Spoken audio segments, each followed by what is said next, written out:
Number 1، جو آدمی زیادہ ہنستا ہے اس کا رعب ختم ہو جاتا ہے۔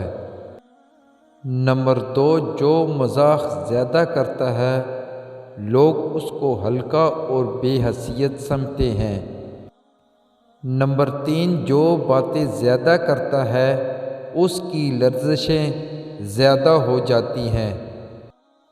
نمبر 4، جس کی لرزشیں زیادہ ہو جاتی ہیں اس کی حیا کم ہو جاتی ہے۔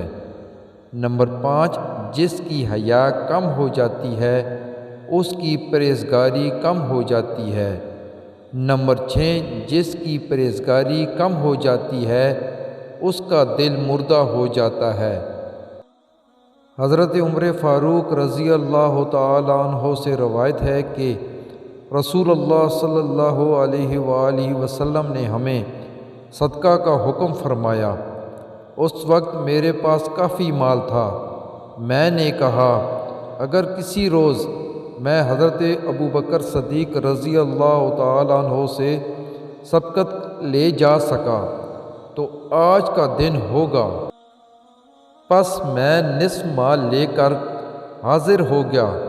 رسول اللہ صلی اللہ علیہ وآلہ وسلم نے فرمایا کہ گھر والوں کے لیے کتنا چھوڑا ہے؟ عرض گزار ہوا کہ اس کے برابر۔ حضرت ابوبکر صدیق رضی اللہ تعالی عنہ اپنا سارا مال لے کر آئے۔ آپ صلی اللہ علیہ وآلہ وسلم نے فرمایا، اے ابوبکر صدیق، اپنے گھر والوں کے لیے کیا چھوڑا ہے؟ عرض گزار ہوئے، ان کے لیے اللہ اور اس کے رسول صلی اللہ علیہ وآلہ وسلم کو چھوڑ آیا ہوں۔ میں نے کہا میں ان سے کبھی بھی نہیں بڑھ سکتا۔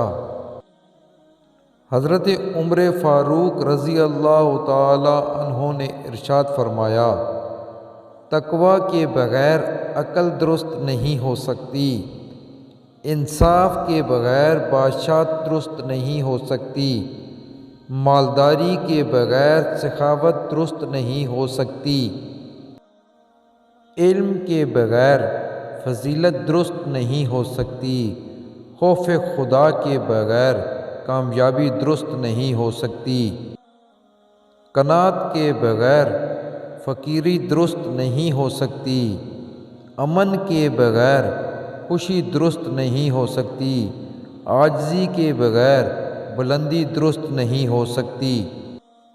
نبی کریم صلی اللہ علیہ وآلہ وسلم نے فرمایا، اے عمر، اللہ کی قسم، تو جس راستے پہ چلتا ہے تیرے ڈر سے شیطان وہ راستہ چھوڑ دیتا ہے۔